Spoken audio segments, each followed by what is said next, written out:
Magandang araw mga Kanova Ecijano, ako si Kyril Arcangel, magbibigay sa inyo ng dagdag destination sa inyong vacations.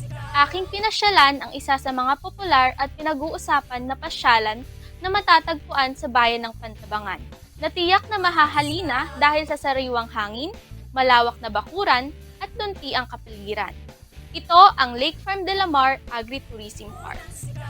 Ang Lake Farm de la Mar Agritourism Park ay matatagpuan sa Kilometer 5 Barangay Villarica, Pantabangan, Nueva Ecija, na may lawak na 25,501 square meters na lupain.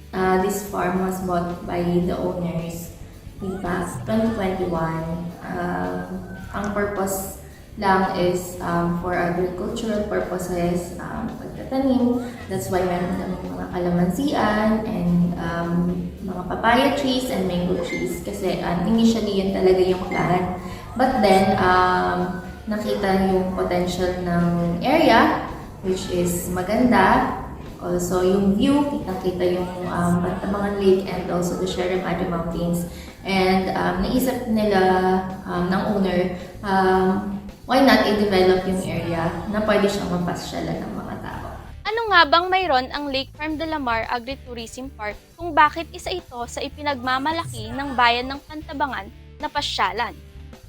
Ang Lake Farm de la Mar Agritourism Park ay mayroong entrance fee na 100 pesos bawat isa para sa day tour. Ang Lake Farm de la Mar rin ay bukas para sa overnight stay, pamilya man o barkada. Kung hanap naman ng panlasa ninyo ang Pinoy-style cuisine, nariyan ang La Cocina de Maricar upang hainan kayo ng masasarap na pagkain.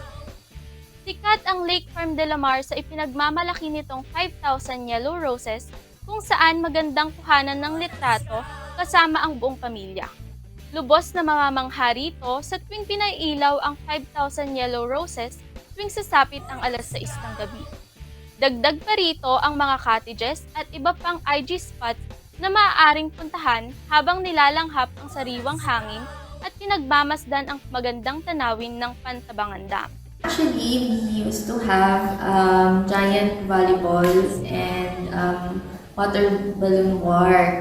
But as of now, naka-hold siya because we have construction site dun sa area. But we still have the ATV and buggy activities where guests can rent. And then we also have the pool for check-in guests.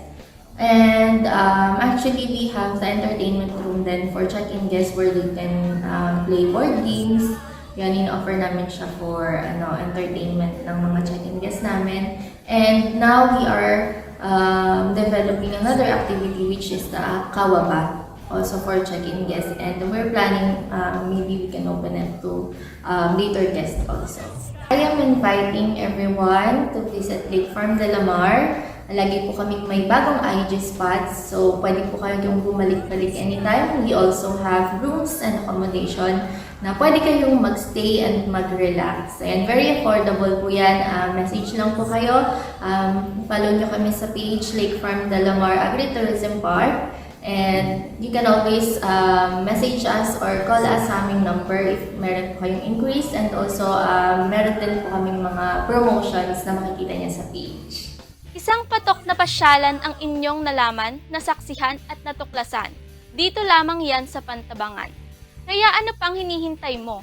Lakbayin na ang lugar kung saan magiging iyong pahingahan ng panandalian. Muli ako si Kyril Arcangel para sa Balitang Unang Sigaw.